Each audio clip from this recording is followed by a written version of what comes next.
Capítulo 150 de Vinha de Luz, dívida de amor. Portanto, dai a cada um o que deveis. A quem tributo, tributo. A quem imposto, imposto. A quem tem temor, temor. A quem tem honra, honra. É de Paulo, vem dos Romanos, capítulo 13, versículo 7. Todos nós guardamos a dívida geral de amor uns para com os outros, mas esse amor e esse débito se subdividem através de inúmeras manifestações. A cada ser, a cada coisa, paisagem, circunstância e situação, devemos algo de amor em expressão diferente. A criatura que desconhece semelhante impositivo não encontrou ainda a verdadeira noção de equilíbrio espiritual. Valiosas oportunidades iluminativas são relegadas pelas almas invigilantes à obscuridade e à perturbação. Que prodigioso era e seria a terra se cada homem concedesse ao próximo o que lhe deve por justiça. O homem comum, todavia, gravitando em torno do próprio eu, em clima de egoísmo feroz, cerra os olhos às necessidades dos outros. Esquece-se de que respira o oxigênio do mundo e que se alimenta do mundo, e dele recebe o material imprescindível ao aperfeiçoamento e à redenção. A qualquer exigência do campo externo, agasta-se e irrita-se, acreditando-se credor de todos. Muitos sabem receber, raros sabem dar. Por que esquivar-se alguém aos petitórios do fragmento de terra que nos acolhe o Espírito? Por que negar respeito ao que comanda ou atenção ao que necessita? Resgata os títulos de amor que te prendem a todos os seres e coisas do caminho. Quanto maior a compreensão de um homem, mais alto é o débito dele para com a humanidade. Quanto mais sábio, mais rico para satisfazer os dispositivos de cooperação no progresso universal. Não te iludas. Deves sempre alguma coisa ao companheiro de luta, tanto quanto a estrada que pisas despreocupadamente. E quando resgatares as tuas obrigações, caminharás na terra, recebendo o amor e a recompensa de Deus. Muito bem, meus queridos, nesse momento, então, convido a todos aqueles que quiserem, que puderem. Vamos fechar os nossos olhos.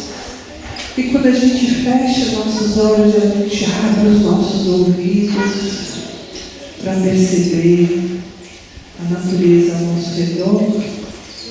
E esse ambiente que foi preparado com muito carinho, tenho certeza, desde o momento que vocês saíram de casa até chegar até aqui, tudo já foi preparado para receber a cada um de vocês.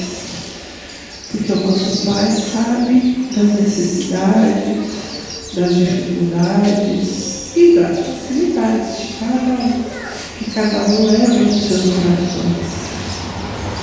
Então vamos respirar profundamente, para que a gente consiga perceber, através da natureza, as bênçãos divinas que recebemos nesse momento. O canto dos pássaros, o barulho do vento das árvores, a batida dos nossos corações. E essa semente de harmonia, de amor, de fraternidade, e pedimos as bênçãos do alto, para que o dia de hoje e os trabalhos dessa manhã sejam coroados de muita alegria, mas principalmente de entendimento pedimos as bênçãos para a nossa irmã Patrícia, para que ela nos ajude nesse entendimento, a compreender a palavra do Mestre Jesus, a compreender o nosso papel como filhos de filhas de Deus. E assim, é com muita alegria nos nossos corações que damos por iniciados os trabalhos de hoje, dizendo graças a Deus e graças a Jesus.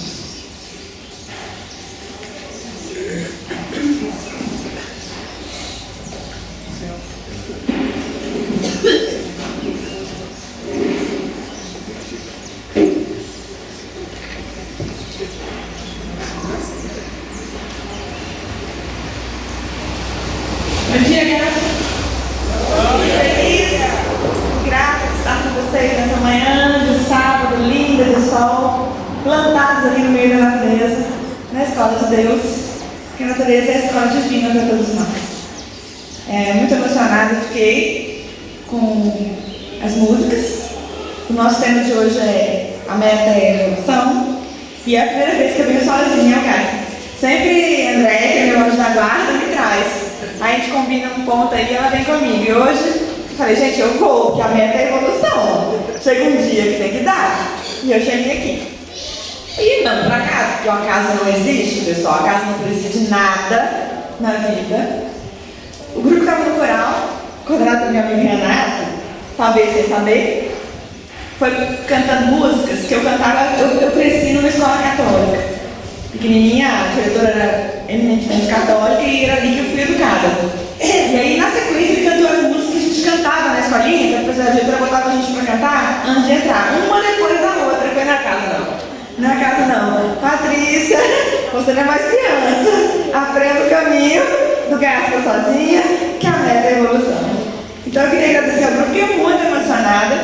E ainda mais porque na medida que eu fechava os olhos, eu ficava vendo os espíritos entrando. Muitos espíritos franciscanos se posicionam em volta de vocês aqui e começam a dar passo aqui mesmo, que é o passo espiritual, que não é ainda o passo, como vocês não conhecem, que é o passo humano que mistura fluidos.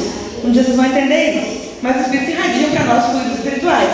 E era o que eles estavam fazendo. Então, eles se posicionar aqui em volta do salão, muitos com a indumentária de capuchinhos, seguidores de Francisco, né? 3 franciscanos, e alguns com uma marca, que eu não soube identificar, falei com a Andréia. Me lembraram marca dos templários, mas eu não sei o que é. Isso me emocionou muito na minha aula e a lágrima, desculpe, mas eu também sou demasiado humana. Mas agora isso. Cantou junto com a gente? Sim. Cantei, já viu? Eu não tenho o dom de cantar. Nessa encarnação esse dom me foi tirado e eu sei porquê, e eu sei que eu tenho como espírito. E é assim que acontece, tá, pessoal?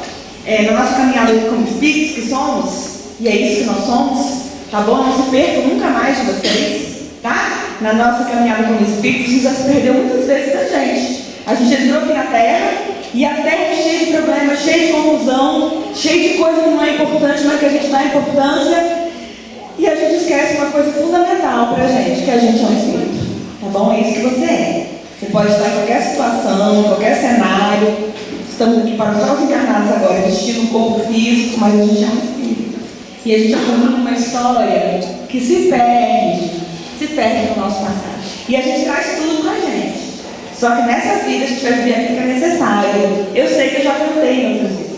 Eu sei disso. Mas nessa vida, talvez se eu cantasse eu me perdesse de uma missão que é muito mais importante para mim. Então esse talento não foi retirado. Eu não consigo alcançar o tom das músicas de jeito nenhum, embora eu reconheça dentro de mim. O tom é esse. Veja o que é o conhecimento do Espírito. Eu reconheço a nota. E tenho um filho músico. Vejam vocês. Eu falo, a nota é essa, o tom é esse, mas eu não alcanço. E eu sei que é porque se eu cantasse algo que me toma, e eu talvez me desviasse. Então dessa vez não deu. Mas eu cantei, viu, Renato? Baixinho aqui do lado atrás, do meu jeito, do jeito que ninguém merece cantar. Eu cantei. Parabéns. A evolução é a meta para todos nós. Tá bom, pessoal? Esse é o objetivo principal, é o objetivo central de todo mundo que está encarnado na Terra.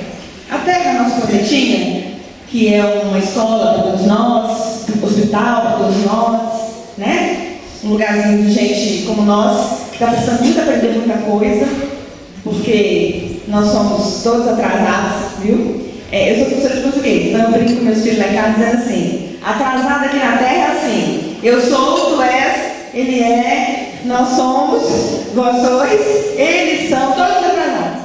É assim, tá? Aqui na terra, não tem problema. Estamos aqui porque Deus nos concedeu essa escola para a gente avançar.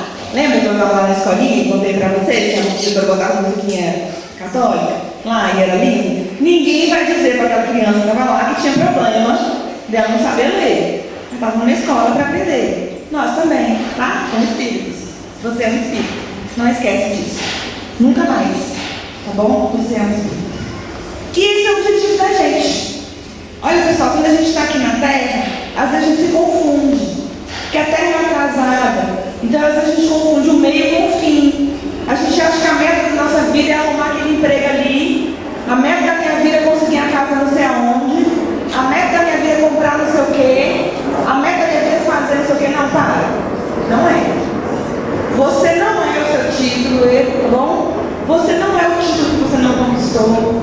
Você não é as coisas que você tem. Também você não é as coisas que você não tem. As coisas que você não conquistou não te definem. Você não é nada disso. Tá bom? Tudo isso é meio.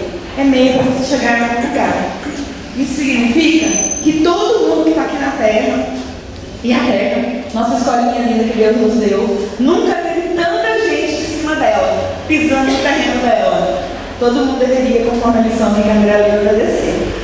Nós somos todos devedores da Terra. Todo mundo. Acordou, começa a agradecer. Pelo quê? Pelo ar que você respira.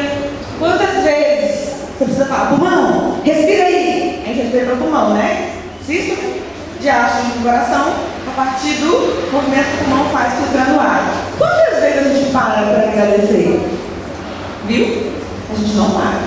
Na época da Covid, a gente percebeu o quanto é importante respirar. Porque nossos irmãos, eu tenho uma pessoa muito próxima, muito amada, que desencarnou de Covid. E eu acompanhei o sofrimento dela de não conseguir respirar. E nessa hora eu refleti, gente, a gente respira naturalmente. E quantas vezes a gente para para agradecer por esse instrumento que Deus nos deu? Pelo ar que está à disposição, oxigênio puro para a gente à disposição, filtrado pela natureza todo dia. Acordou? Começa a agradecer. Não importa não como é que está a sua vida. Todos nós na Terra nunca teve tanta gente aqui em cima, pisando no solo dela. Nesse momento, mais de 8 bilhões de pessoas. É muita gente, um rebanho enorme de Nosso Senhor. Nós nunca tivemos tanta gente aqui juntos, todo mundo junto, ao mesmo tempo. E a gente precisa compreender uma coisa.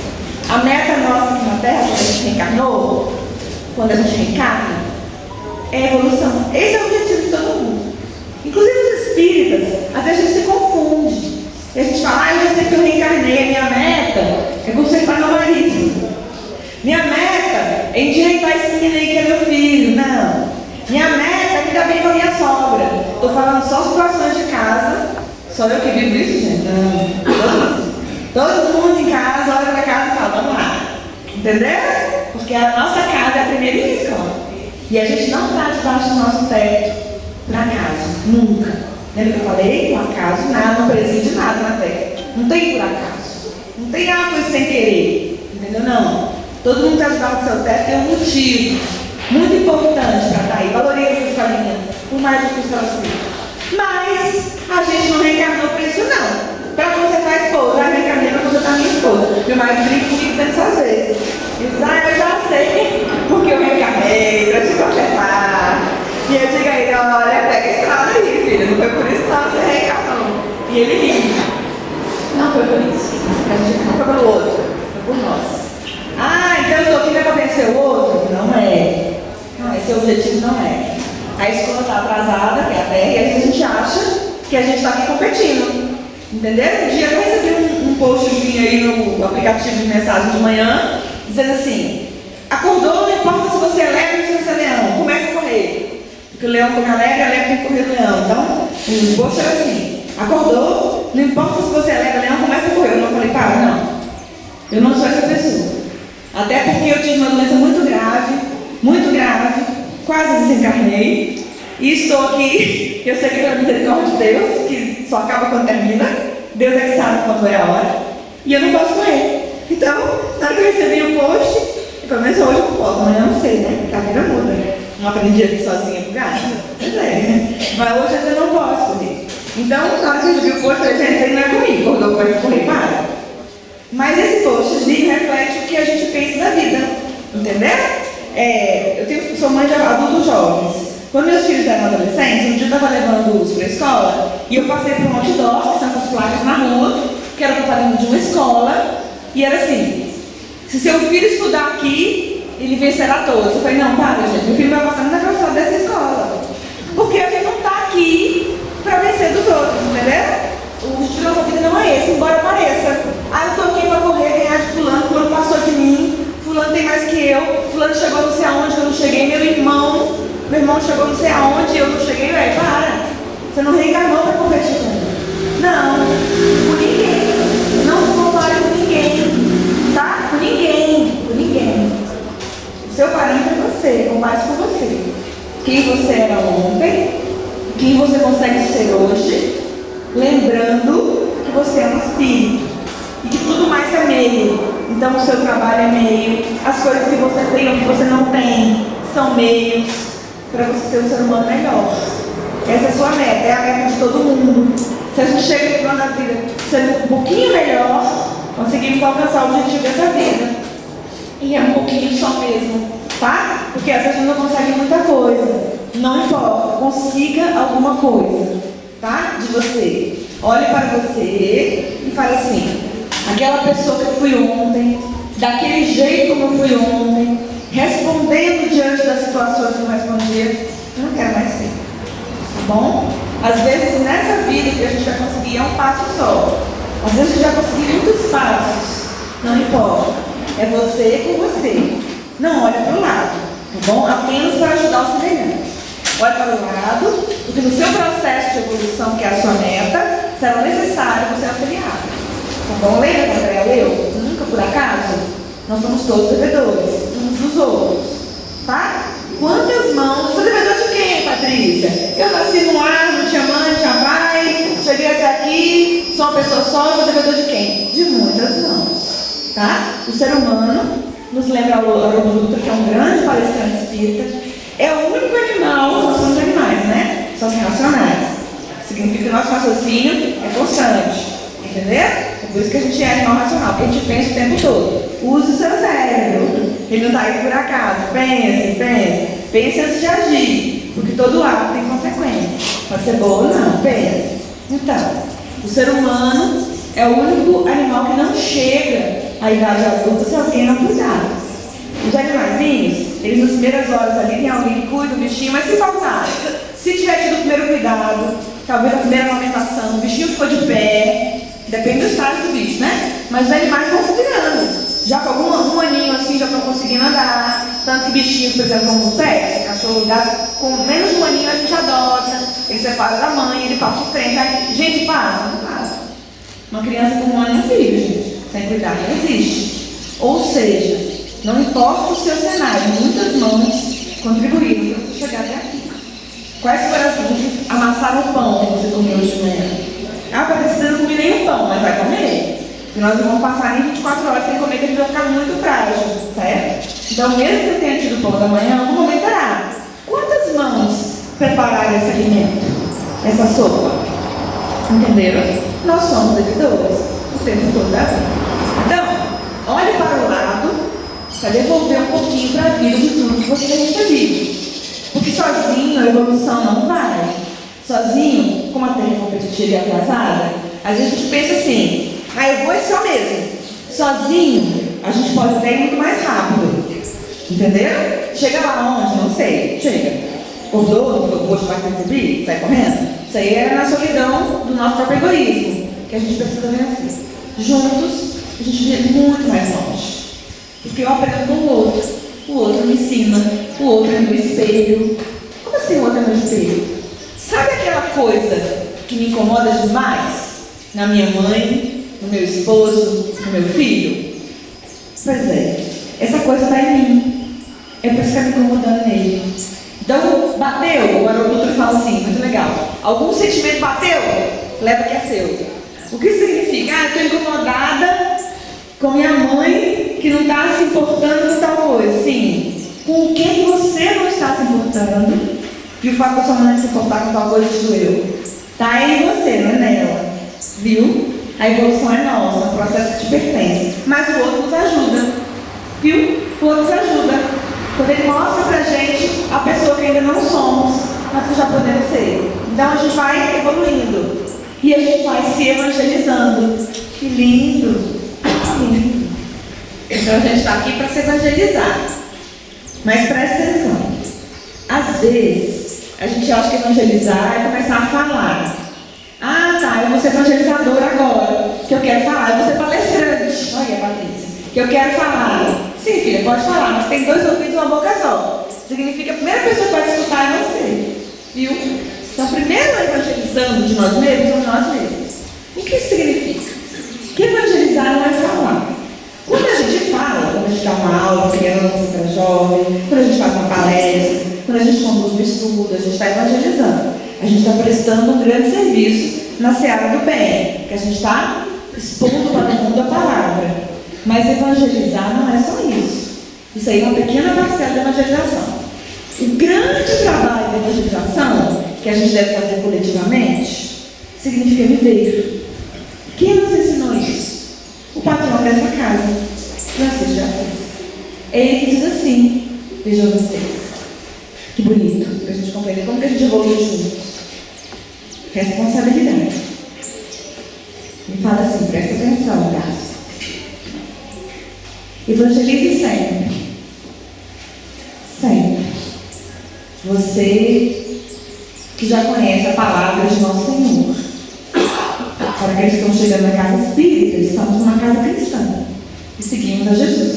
O Espiritismo é o cristianismo vivo. É o cristianismo das luzes que os espíritos ensinaram.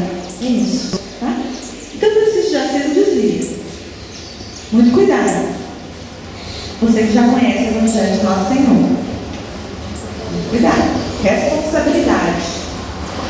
Porque muitas vezes você será o único Evangelho que alguém terá acesso na vida. Alguém que nos observe.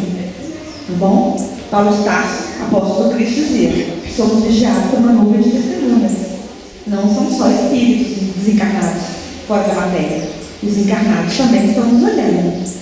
Francisco de Assis ensina a evangelizar dizendo: muito cuidado, você que já conhece o Evangelho de Jesus. Muitas vezes será o único Evangelho que alguém lerá. E evangeliza então sempre. Sempre. Ele ensina a evangelizar. Lindo. Sempre.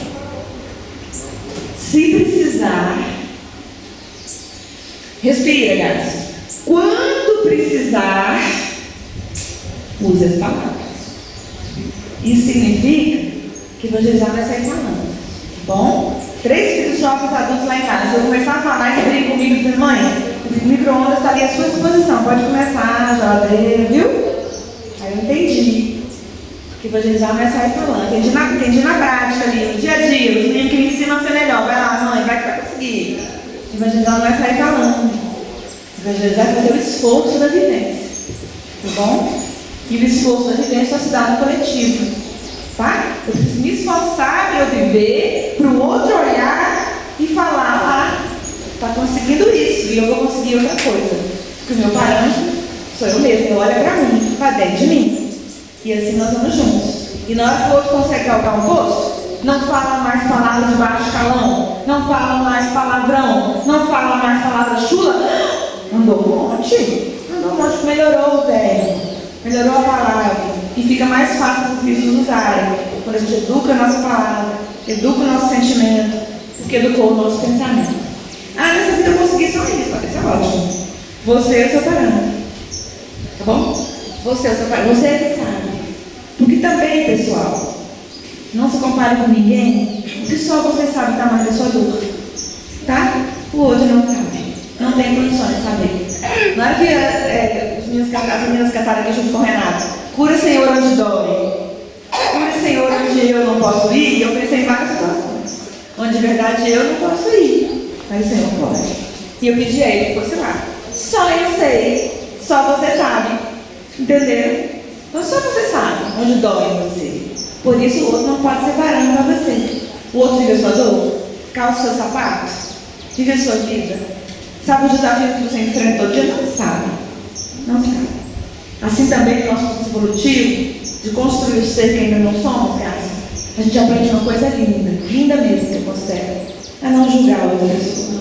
Eu não julgo ninguém, porque eu não sei como que ele vive, eu não sei como é que é a vida dele de verdade, eu não sei as dores que ele carrega, tá bom?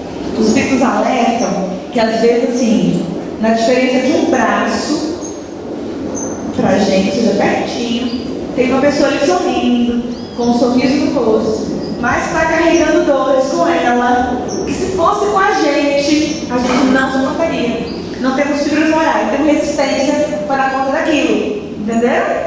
Porque também Deus nos compara. Quando a gente estuda a história do desenvolvimento humano, tem um momento na trajetória do homem, no desenvolvimento do trabalho, que a gente chama de Fordismo. O que é isso, a palavra difícil? É uma hora na história da humanidade em que a gente no trabalho, todo mundo tem que fazer uma coisa igual. Eu prego, André, bate o prego. Aí passa pro Renato, ele gira. Era assim, entendeu? Aí parecia que todo mundo estava ali numa linha de montagem, sendo uma máquina. Para. Nós evoluímos disso, tem um valor social. Eu posso até ter como tarefa pregar um prego, mas eu uso meu cérebro para entender o que é que eu estou pregando aquele prego. O que aquilo constrói? Aquilo é importante para quê? Aquilo faz parte de quê? Por que eu estou falando isso? Para dizer que Deus não nos cria assim numa série, numa linha de montagem, todo mundo igual. Não. Cada ser, para Deus, é um só.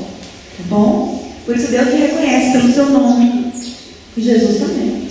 Por isso que ele fala assim, o pastor reconhece suas ovelhas. Ele falou que ele é o nosso pastor, né? Então Jesus conhece seu nome, sua história, sua trajetória, suas dores, suas vitórias, suas alegrias. Que lindo, que lindo. Por isso, quando você olhar para o outro, não julgue.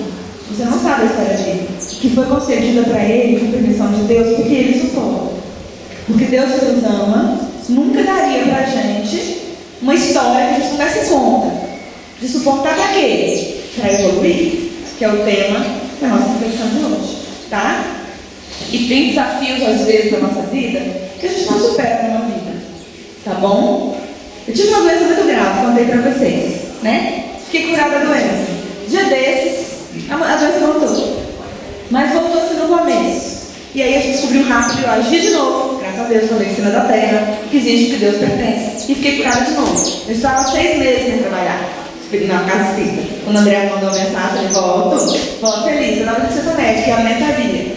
Aí o médico falou, vai, você está curada de novo. Até quando eu não sei. Ou seja, significa que o nome da doença que eu tive é algo que vai permanecer no meu imaginário a vida inteira. Eu tive, fiquei curada, eu tive de novo, fiquei curada. Deus sabe se eu vou ter de novo ou não sei. Eu não quero saber isso. Mas isso não vai permanecer perto de mim. O que significa? Que há desafios que vão ficar com a gente a vida inteira. Não vai não. Tem uns que não vão ficar perto da gente a vida inteira. E aquilo chegou pra gente, que Deus confiou que aquele instrumento de dor, de trabalho, aquele desafio de ajudar a ser um ser humano melhor, que é a meta da evolução. Entendeu? Então há desafios que a gente supera, fica pra trás. A gente olha e fala, fiquei melhor, passei por isso, ótimo. Tem desafio que não vai. E vai, volta, fica de novo aqui do lado, mais um dia, abrir a janela, tá ele lá me olhando. Entendeu? Ele volta. Não volta sempre. É como Divaldo com máscara de ferro para a gente caminhar para os nossos 5 minutos finais para contar essa história para vocês e uma outra sobre a evolução. Divaldo, maior médio que a gente tem em termos de obras produzidas encarnado nesse momento.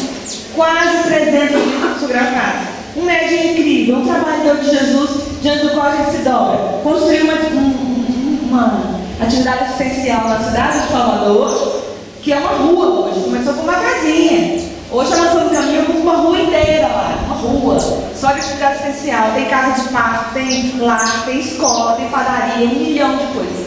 Um trabalhador desse tamanho viveu 20 anos seguido por um obsessor. Um espírito que fazia tudo para as coisas darem errado com ele, tudo.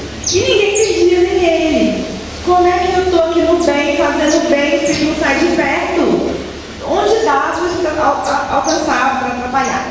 Não ele, que tinha uma conduta muito adequada, correta, mas os outros, porque às vezes a pessoa que está perto da gente não está tão vigilante, entendeu? E aí o espírito não está educado para essa pessoa não nos atingir. seguir em frente. Um dia perguntou para Joana, teve coragem. Depois de 2 décadas desse espírito perto dele, Joana perguntou por quê? Por quê? Porque até ele entendia que ele não tinha mais merecimento para ter aquela perseguição o tempo todo. E a Joana, que é a mentora dele, espírito, falou para ele: Divaldo, filho, um dia você vai entender que nunca foi ele, foi você. Um dia você vai entender que o inimigo nunca foi o outro. Está dentro do seu coração. E ele ficou parado e entendeu que a linguagem é o amor. A mensagem da terra é o amor. Que ele aprendesse a amar o obsessor, na música das meninas, Renato e as meninas, né, cantaram muito bem, maravilhosamente, que eu aprenda a amar o meu irmão. Aí ele, esse também tem que ser acolhido. Quando ele aprendeu a amar o mastro de fé, um dia chegou um espírito na porta da casa dele, numa caixinha lá, que a mansão do caminho é lá, abrigo, né? E ele sempre adotou as crianças. Inclusive, ele, como pai, ele tem crianças no nome dele adotadas, que alcançam uma centena. Porque não dava para deixar no começo do século passado, no abrigo em regime de internação, e tinha que adotar todo mundo. Então, chegou a criancinha lá no sexto, e a criança tinha várias dificuldades, físicas e cognitivas, na mente dela. E aí, não importa, quando você aprende a amar, ama de todas as formas. Né? Ele pegou a mais uma filha e abraçou a menininha. E quando ele abraçou, a máscara de ferro apareceu para ele. Já tinha um tempo que não aparecia. A máscara de ferro do rosto dele era muito assustador. Então o Divaldo colocou esse nome nele, tá? E aí você imagina o tipo do obsessor e o Divaldo era vidente. Você imagina que havia um espírito assim o tempo todo, entendeu? E aí o máscara de ferro apareceu pertinho dele. Ele falou: vem, médico da Joana. O problema nunca foi o outro. Sempre teve um desafio dentro de você. Evolução é isso, tá? Não é querer consertar o outro, julgar o outro, condenar o outro. Onde eu melhoro? Onde eu posso ser melhor? O que eu preciso corrigir em mim? Ele olhou já com máscara de ferro com amor. Mas o Espírito perguntou para ele: vai adotá-la? Sim. Vai amá-la? Sim. Aí o Espírito começou a chorar. Não tem maldade.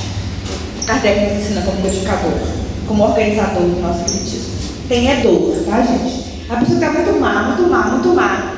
Aquela que está excluída no convívio, não tem isso que a gente tem que colocar? Excluído, fica lá aprisionado, não dá para viver em sociedade. Ele é mau? Está temporariamente mal, por quê? Porque está sentindo muita dor.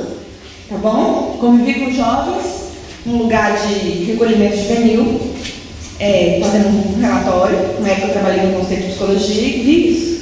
Jovem recluso lá, está separado da sociedade, o que está sentindo? Aquela raiva que é dor. Você começa a conversar, é dor. Viu? É dor. Por isso que Kardec nos ensina que é uma temporária. Quando o amor nos educar, quando o amor nos abraçar, quando amarmos, conforme a música que eles cantaram, dilui tudo isso e a gente avança para um mundo melhor. O Máscara de Ferro começou a chorar e falou: João, lógico que sim, o Máscara, apesar de ser como ela é, que a menina tinha um monte de dificuldade no corpo físico, dava para ver. Aí talvez alguém iludido na terra não amasse uma pessoa que estivesse naquela situação, talvez. Aí ele falou: sim, amo, sem nenhum problema. Aí ele começou a chorar e falou: minha mãe, que reencarnou. A partir de hoje eu sou amigo, tá? Nunca mais vai te perseguir. Aí na busca da alma ele ligou da Joana: nunca foi o outro, sempre foi você. Aprende a amar e as portas se abrem, as caminhos se abrem.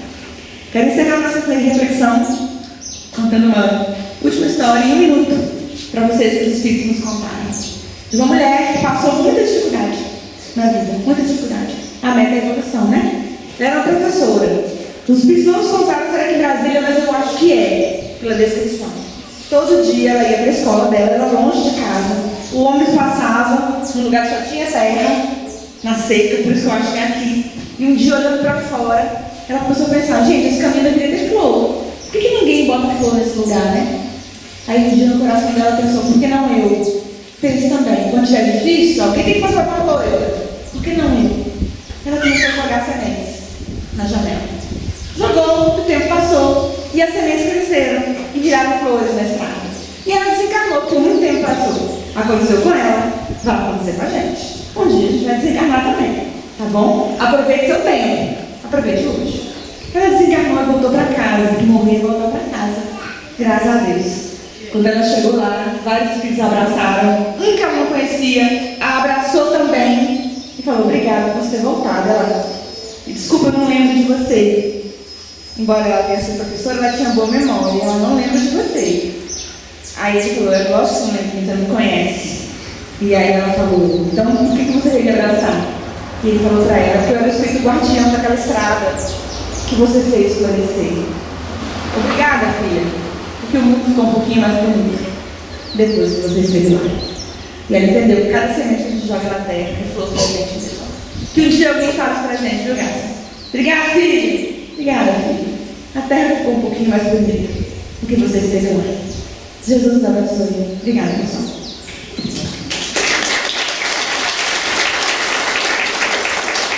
Obrigada.